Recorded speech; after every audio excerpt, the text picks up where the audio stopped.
So yeah, welcome. So this is the tool sharpening workshop. As I explained to some of you just beforehand, we've run these before with great success. It seems to be a skill that people really want.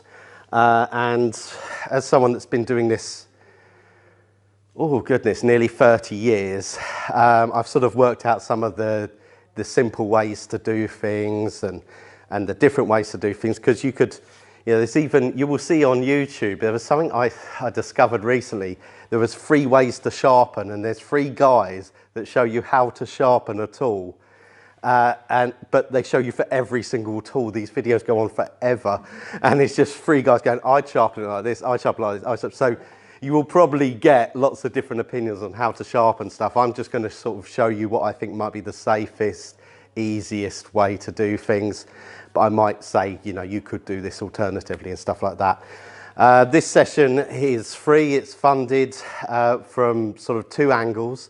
One is my time's donated through Gaia, which is my non-profit. Marjorie and I sort of involved with the running of Gaia, and it stands for Gardening in Action. We support green space growing, green space management, so it could be verge planting through to community gardens. We deliver workshops like this, and we also do horticultural training, particularly our Cultivate group, which is like an interwork group, which we skill up people. We're able to give them a reference after a certain amount of volunteering. So that's sort of broadly what we do. Also funding this, so funding your food and drink and the room is Lewes District Food Partnership. And Lewes District Food Partnership, a great supporter, and they have been able to make this possible, really, because I can donate my time, but it's always forking out money for rooms and catering's quite difficult, so we're really grateful for that. Let's plough straight onto this, and then we're going to stop for some carrot and coriander soup by the looks of it, if you want it. There's also some scones and, of course, more biscuits, tea, coffee.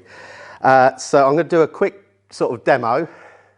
We'll have a break, and then you can get your hands dirty sharpening what you want and things like that. So let's start with probably the most popular gardening tool, the secateurs, or pruners as they call them in the States, your pruners. I do a lot of online stuff with the States, and I have to remember to change my vocabulary back and forth. So your secateurs, not all secateurs are equal. So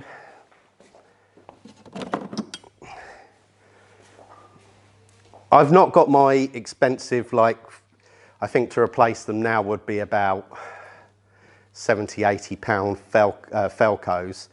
I've got some sort of cheaper things here, but those, if you look after them, they can last a long time. So my Felcos are, I've had them since 1996. So, 1997 actually just. So with those, it's not like Trigger's broom either. It's not like I've replaced all the parts as it's gone along. They're still on the original blade, although I do have a spare blade for them, but it's still on the original blade because the steel quality is so good that if you sharpen it, they'll keep going. Now, one thing with the premium secateurs, so generally stuff you will be spending over £40 on, they're generally hardened tool steel, and you would need to probably use either a diamond sharpening stone or a diamond sharpening file. And they go up in grades. So this one is my favourite. So imagine I was sharpening my Felcos. This has got a grade 400 and then a 600. As you go up from like 100, 200, it gets finer. So that's the way it works with these.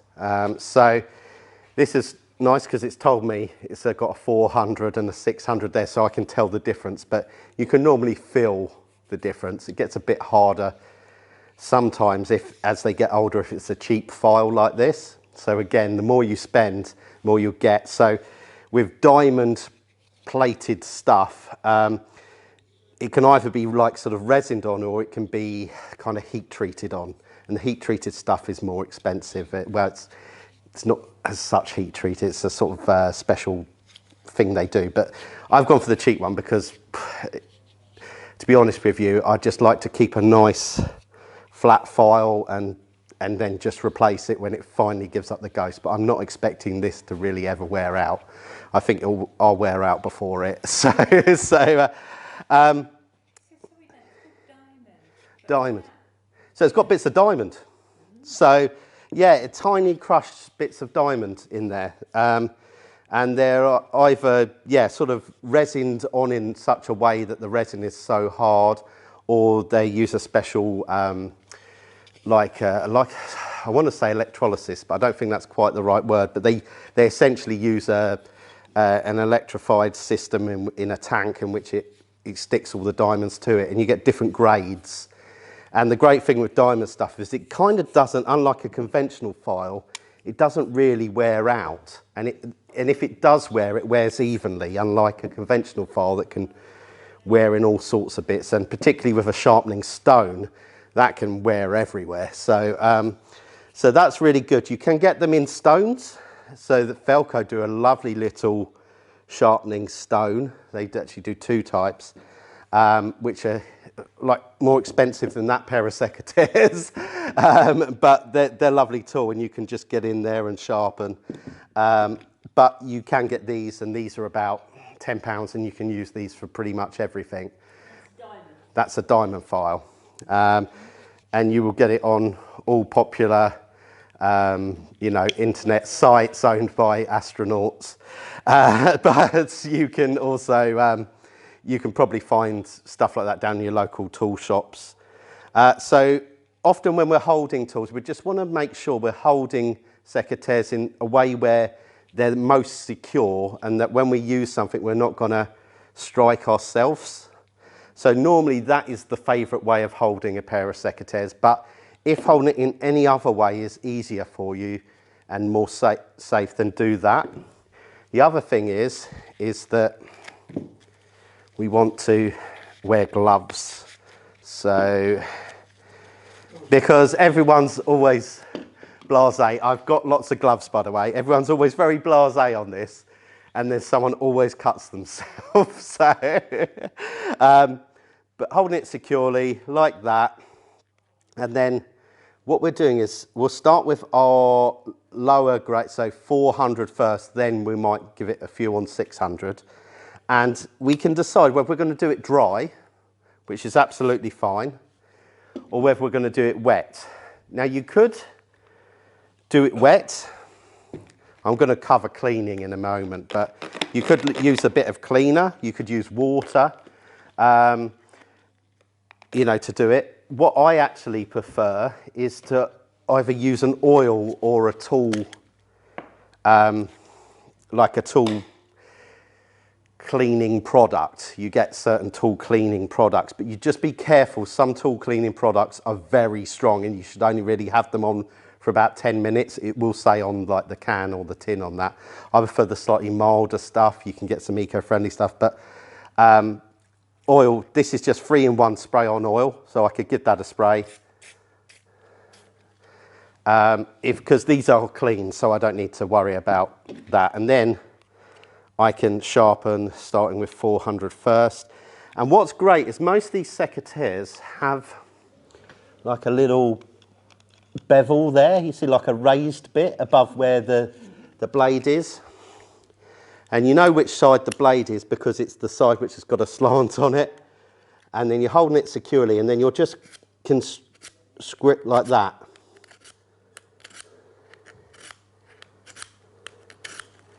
That should be really sharp. Now I'm going to give it a couple with the 600 just to give it a nice clean cut. And then what will normally, the vice, there's two ways to do it. The traditional way to do it is then you might feel a slight raised bit of material on the other side of the blades, the non-cutting, the non-angled sides there. So I've been sharpening that side, I switch it around that side. And then what you can do is like about a 5-degree angle, just take that bevel off, because yes, so what you would do is you always ignore that bit, apart from for cleaning. So ignore that bit. So you're just doing that one, and you're looking, you'll see a slight, where it angles down, and then you go the other side of where you've just sharpened, just to take, what it does is it pushes metal round the blade as you sharpen it. So it's just to take a little bevel off. To be honest with you, if you're worried at all with that, just don't take the bevel off. The using them will just take it off. And then hopefully what you have, yeah, is a lovely, clean, cutting pair of secateurs. If you use a piece of paper, you know whether they're really sharp. So, but that's the idea with that. Now that's how to do it when, it works quite well as well if you've got, for instance, like a cheap dark blade and stuff like that.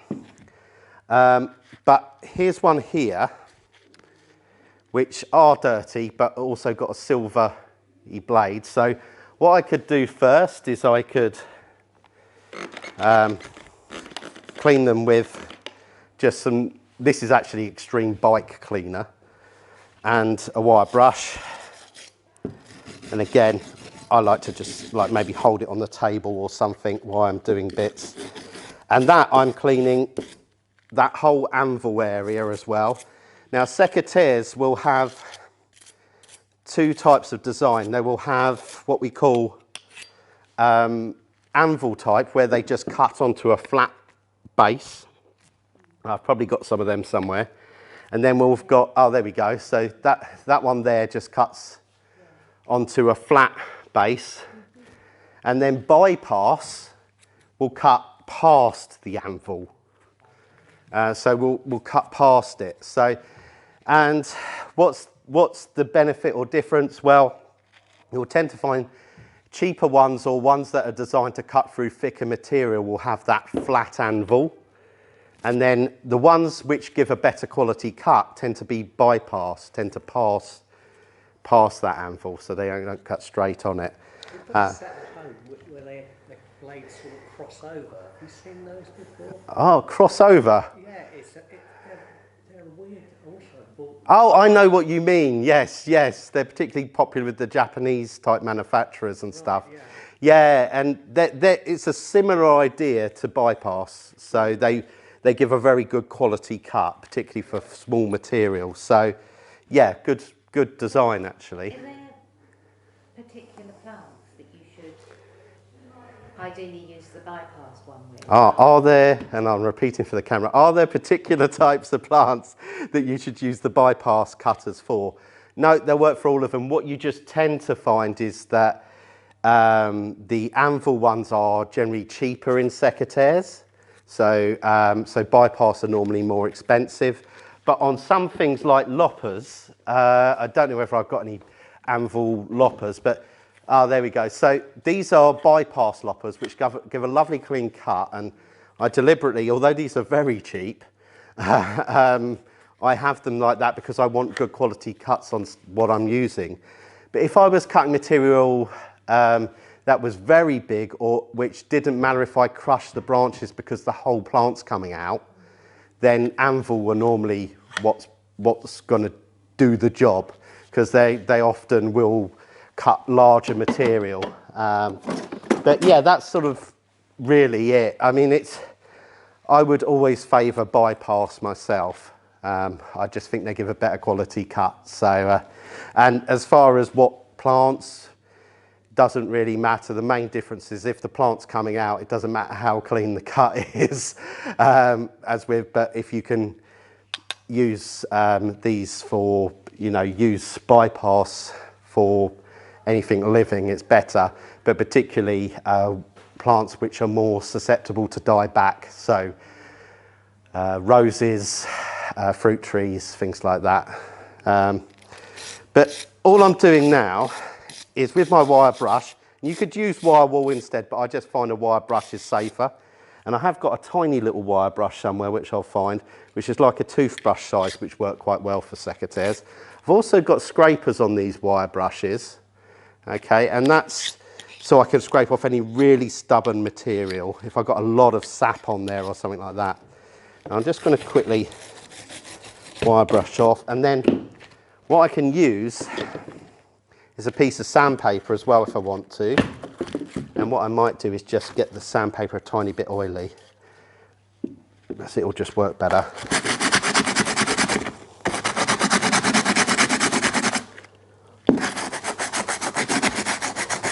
Because this is wet and dry sandpaper, I won't bother going into too much detail on that, but it means if you get it wet, it'll still work.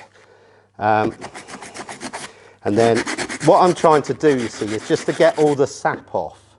Now I could dismantle my tools to do that. You can take all these apart, but I always think you're at more risk, particularly with cheaper ones, of the screws not going back in, you losing bits. Particularly with ones like the Felcos, they've got tiny little rubber bits and things like that, and you can create quite a few problems for yourself. So I've sort of given that a clean now. I'm just going to wipe it on something. Do that if there's a bit rusty or dirty or... Yes, yeah, I generally will do this after each time I use them, use the wire brush. I might not sharpen them every time, but I will wire brush them or sandpaper them generally every time after I use them, and then I'll oil them. Now what I will do is, there's two ways of oil it. You can use the spray on oil, like I'm going to use there, because I'm going to show you one more way we sharpen these in a second. I'm just going to now, oh I shouldn't have done that actually because I need to show you something there. But now I could just use my file like I did the other one, again using that little bit of metal there as an angle guide, and I can just go like that. Or I can use a tool like this, which if... Now, these aren't that good on good quality steel, like Felco steel, hard, like tool steel, because they're not diamonds, they're standard, and so they're not amazing. I still use these on my Felcos, but just like, almost like a after each session quick sharpen, rather than a proper sharpen. If I want a proper sharpen, I'll use that. But these are quite good because one is it comes with some little oil that you can put on, which is in the base with it, and you can put it on with a little sponge and brush it about. But what they're really good at is that on the end bit there, you can hold your secateurs just like that or like that, and then I prefer like that personally, and then get your angle. What's good with this is it's quite difficult to get the angle wrong, and then you can draw it towards you and you can hear it sharpening. I'll do that to the mic. What's that called? So this is generally labelled as a 5-in-1 sharpening tool because it also has a sharpening edge there, a sharpening edge there, and like a sharpening thing there. I've never actually used a sharpening thing underneath, but the idea is that you can do different tools with it. And Would that be the same price as the other one? Yeah, these are about, depending on whether you get them reduced or normally about £15, sometimes a little bit cheaper. And you get the little oil in it as well. Can I be really annoying and Yeah. ask you, you know the oil you use? Is it like WD-40? So this is 3-in-1 oil. Now WD-40 would be okay to help stop your tools rusting and stuff. What it is WD's water displacement. So it's a displacement chemical, and it's like, you know, 3-in-1 oil. And it is better because it's better when you are cleaning tools, and better when you then, once you're done, you can spray it with oil, and so that next time you clean it, you're normally only cleaning down to the oil layer. So, and it will stop them rusting. So the bike cleaner is like a degreaser? Yes, this bike cleaner. Oil is to put a lubricant on there? Yes, exactly. A lubricant and a protection. There is one other chemical we're going to get to in a sec, but I'll sort of go through that in a minute. Yeah. Just occurred to me, could Do you use olive oil? Yeah, you can use any oil. In fact, in the States, what's mad popular is citrus oil. So they all use citrus oil. It's like, I think it's like orange rind oil or something like that, they call it. So you could, you know, save up your orange rinds. I think it's just because they've obviously got an abundance in places like California, they make all this oil. But yeah, any oil will generally be okay. It tends to be that normally because it's not acidic like citrus oils and it doesn't have any. It's pretty, you know, doesn't have anything particularly that you're going to have a different side effect from. It's quite a good oil to use, and it's just a good general purpose oil. So you don't need to buy an oil just for cleaning your tools and stuff. You've got it for everything. So instead, you don't have to have the bike oil and the other. No. I mean, that is just something I brought just to show people. But I honestly wouldn't worry. If you're fine with washing stuff with water or soapy water, I mean, at the community garden in Seaford, the Peverils, we just use water and then we just make sure it's really well dried off, and then we will oil it. And then we will spray this stuff if it is going off site or we've been dealing with something which might have disease on. This is Propeller. This is not a chemical for a chemical's sake. It's actually quite, as chemicals go, it's quite a non-impact one.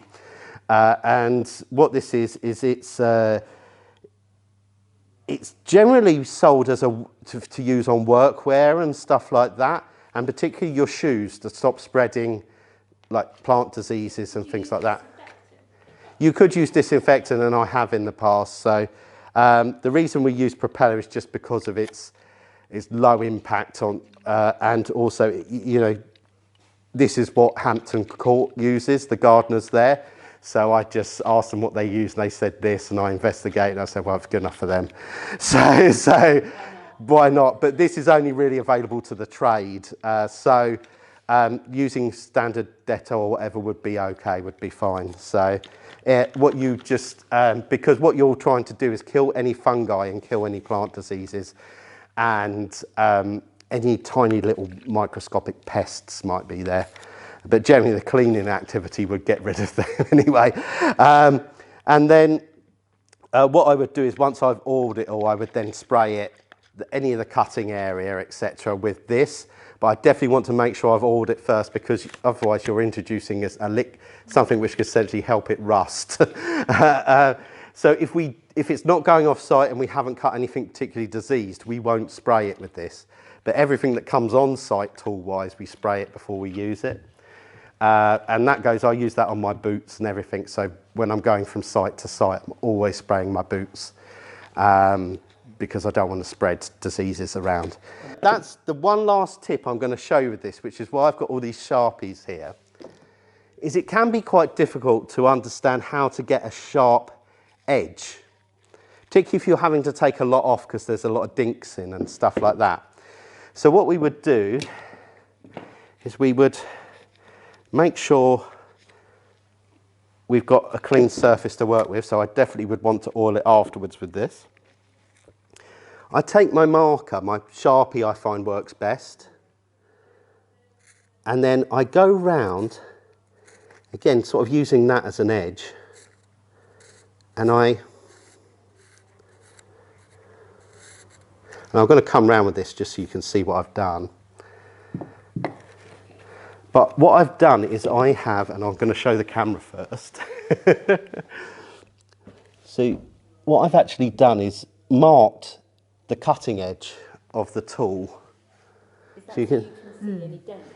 so yeah, what's going to happen now, you've seen this before anyway, you see. So you see with the black marker, I've marked the cutting edge, which is why the marker system only really works if you've got either a clean blade or a silvery blade. You see I've marked it there, and I've not been too precious about it.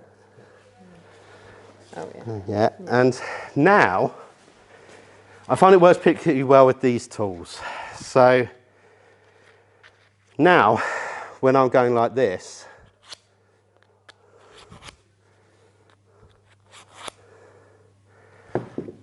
I can see, I'm going to do a little bit more so it's still, there we go.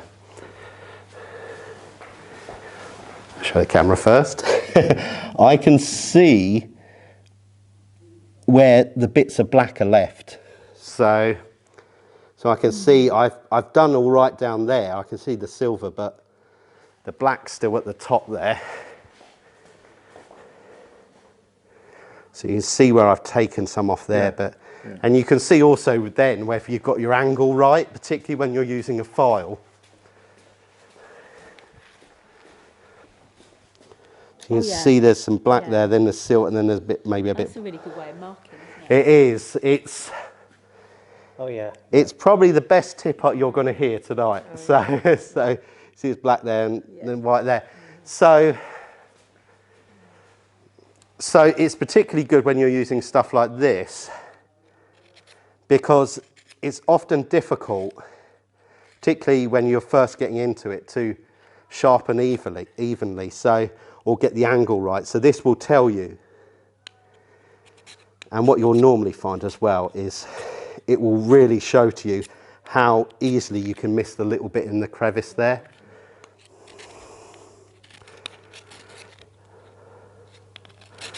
So I would favour a more expensive marker over a more expensive file. That's probably, you know, tool companies that will roll their eyes at that, but it's because it just gets you that. And then all I would do is oil it. And again, if I wasn't using my spray on grease,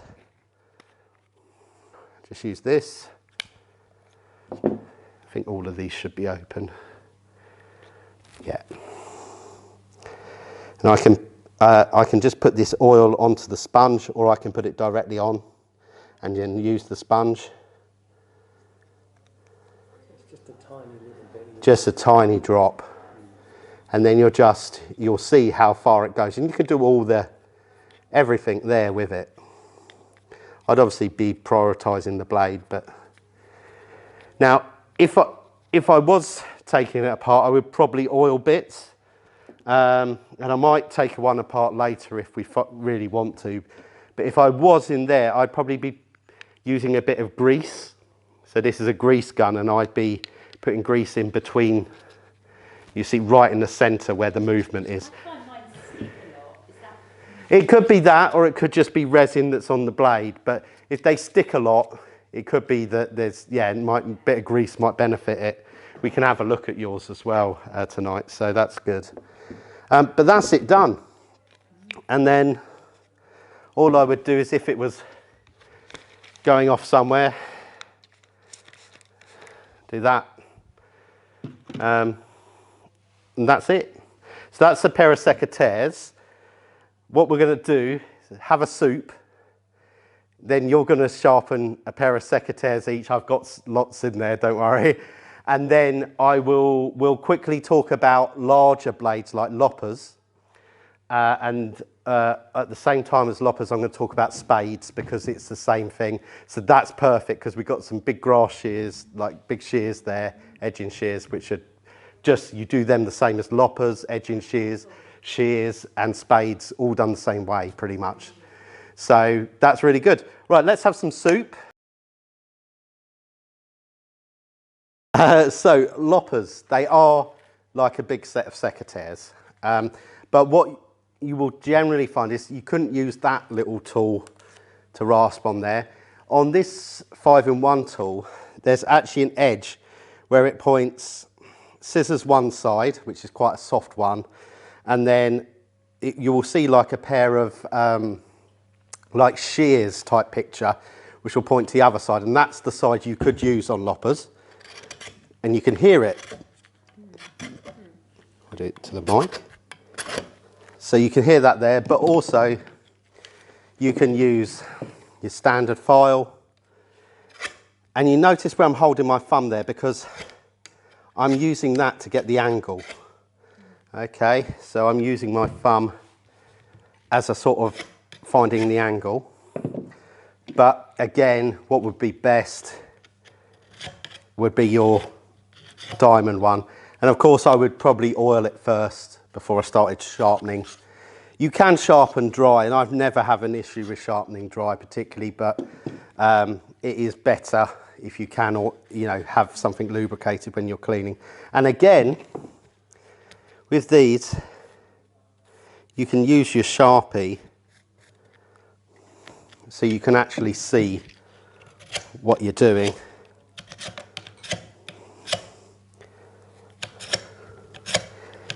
Sharpening there. And I see I've got a little bit there which is troublesome.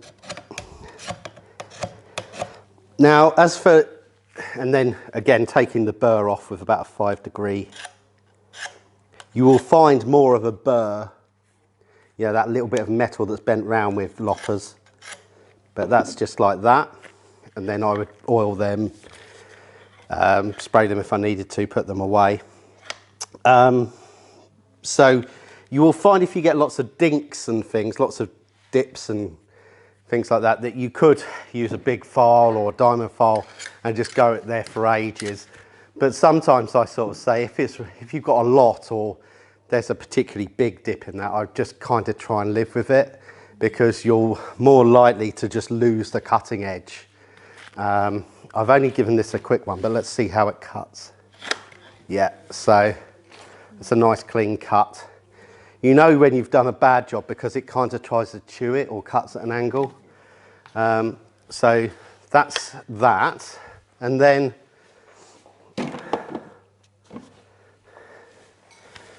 spades and shears are all the same. So again, we could use our little 5-in-1 tool there, but it seems like a little bit, so you probably wear that out pretty quick. Again,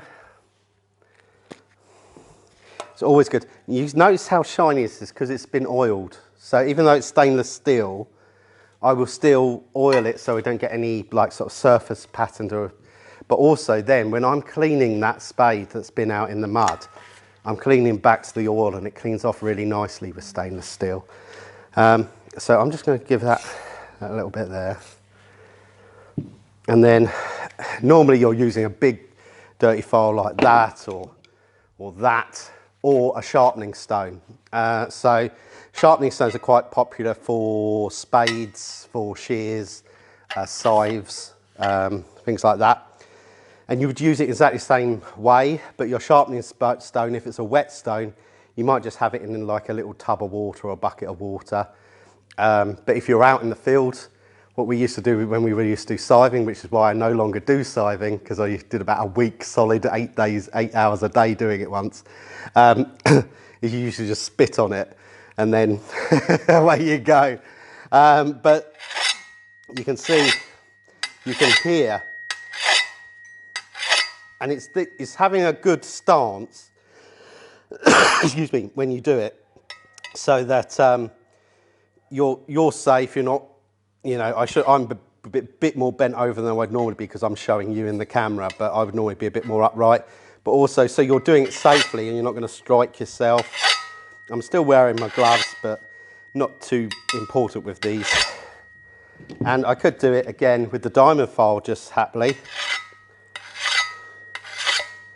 But you notice there's a difference in sounds there. It's not taking as much off of this one, but also it's just got a different sound because it's a different type of file. But then I would do exactly the same,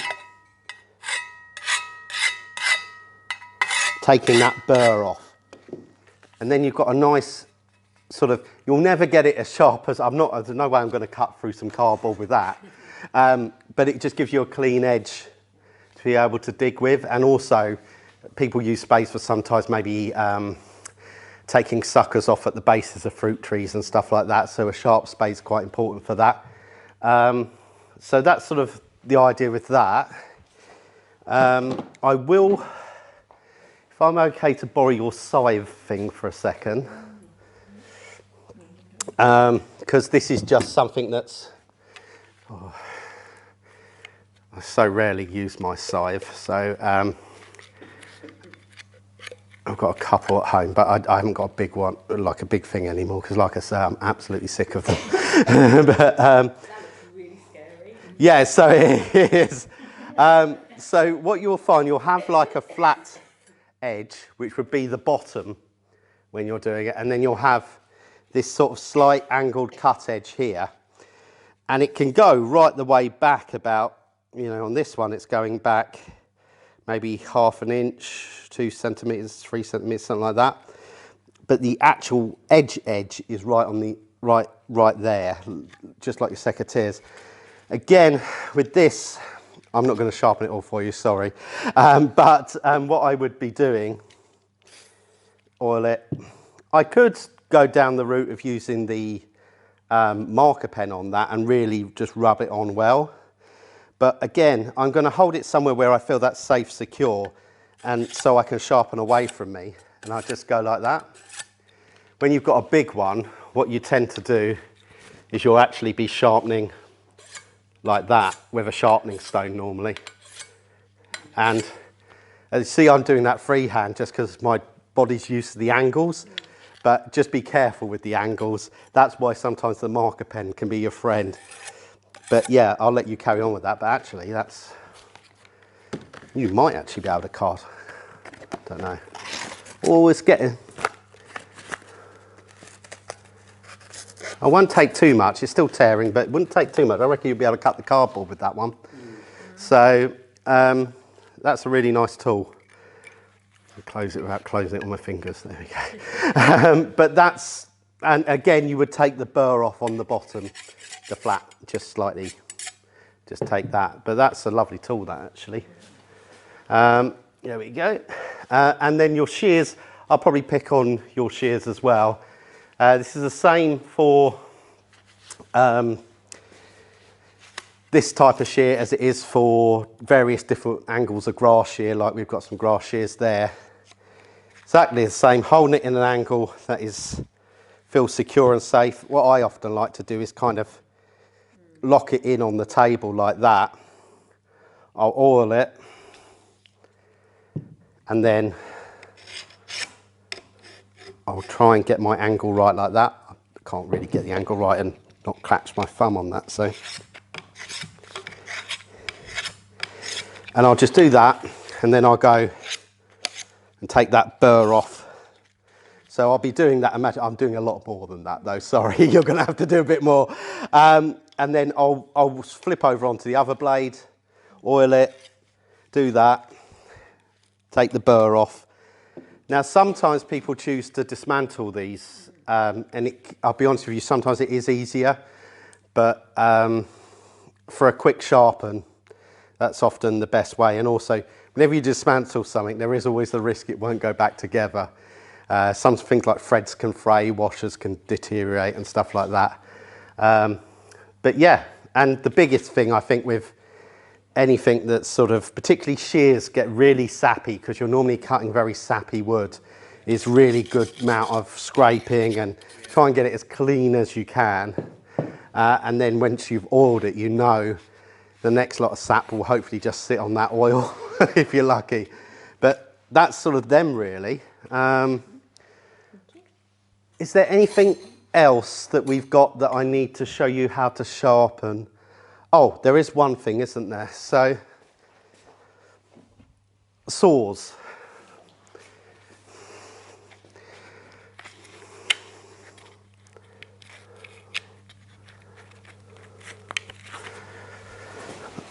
Right, that's that done. So I never sharpen saws, okay? You can sharpen them. I mean, that's ultimately how they create saws, is by sharpening bits of metal. To be honest with you, what you'll do is when you look down the saw, you will see each tooth splays out a different way. And in order to then sharpen those teeth properly, you would have to flatten those teeth out with like either a pair of pliers or some sort of tool, and then mark the teeth that you're doing, like every other tooth, and have it in some sort of vise, and then sharpen each individual tool with the right size tiny file. That's even too big, that one. And then, so you'd be going like there, and then there, and then skipping a tooth, and then you'd work down the other way. And by then it's, you know, you're ready for retirement. And then you would have to bend your teeth back the right way. And with the cheap stuff as well, it won't bend back and then bend back. It will just start snapping off. It's really with the old, like sort of pruning saws, normally got a wooden handle on and stuff like that, where they're made of quite tough sort of steel. So really, these days are a disposable item. But keep the handle, because normally you can get a blade. So particularly you could go shopping around. I know Marjorie knows which ones to get, which are really good, where you can get a nice, good quality cutting saw. You can get replacement blades, and that's a really good way to do it. Does that just screw out, does it? And then you put in replacement blades? Yeah, so you just unscrew it there. There's just a bolt the other side, and then pop the new one in. They're all slightly different, but very basically the same. You get some with fixed handles instead. But the best saws are silky saws, but there are some which imitate them very well and are still very good quality. So, because silky saws are really what tree surgeons use, that are using them every day, and they're about 50 quid plus. So, but yeah, I think what was the... We decided to go for those in the end. Yeah. It's actually quite difficult to get, once you go cheaper, you can't get them. Yeah, replacement blades, because it's economies, yeah. We did find there is a cheaper version, they do cheaper versions of the silkies with replacement blades as well. Yeah, so you're probably better off going for a cheaper silky than try and find something elsewhere. There are a few out there, particularly in agricultural shops, but they're, yeah, I think, to be honest with you, if any of us that don't prune every day bought a silky saw, it probably lasts you as well. It's only tree surgeons that really get through them. I mean, I used to get through like a blade a year when I was a tree surgeon. So, you know, but that's a lot of pruning. So, yeah, so that's sort of saw blades. Basically, you can't, all you can really do is just brush them off. Wire brush works really well for cleaning, pruning saws, and keep them oiled, because rust is normally the main offender with saws. And mowers, your mowers? Oh, so mowers. Now, mowers, I'm going to recommend, you can by all means take your mower blade off yourself, but I would normally always take that to a mower place. So, Where is one? so there is Motors and Mowers in Cradle Hill Industrial Estate in Seaford. So that's what I would recommend. There's a really good reason for it. I do sharpen my own mower blades, but bear in mind I did like sort of arboricultural and horticultural mechanisation courses. The reason is that if you unevenly file your mower blades on one side or the other, it upsets the timing of your mower. And so if it's a petrol engine, it will start or backfire.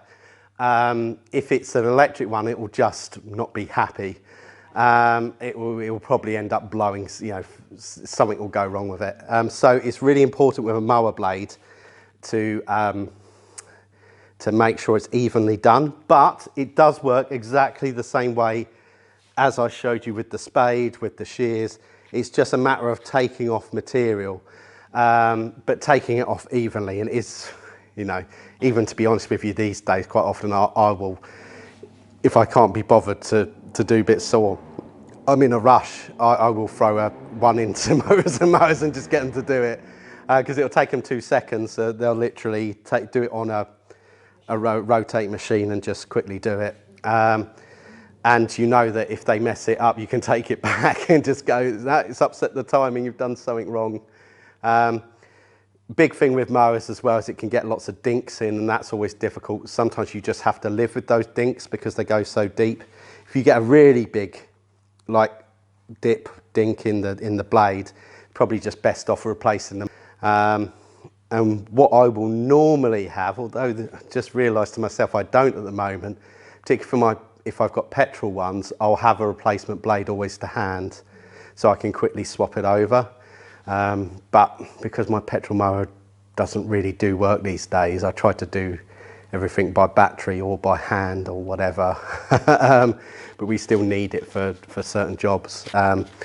Yeah, but if I was making a living on it, I would always have a spare, or if I'd realised during the season it's just not cutting well, I'll get a spare, put that on, and then when I'm next going past the mower place, I'll throw that at them and go, is this worth sharpening? But yeah, that's sort of that really. But yeah, that's I'm glad you mentioned that, because that's really important with the timing. You can, I remember, yeah, I've seen some which I've tried to use customers ones before, and they've been like, this is awful, what is going on with this? And I had a look at the blade, and like the thicknesses on each side are totally wrong, and you can tell it's just been sharpened wrong. They go, oh, the last gardener did it, and it's a bit, you can then do that whole, who you had in here, sort of. So it's, but that's really, yeah, the case with that.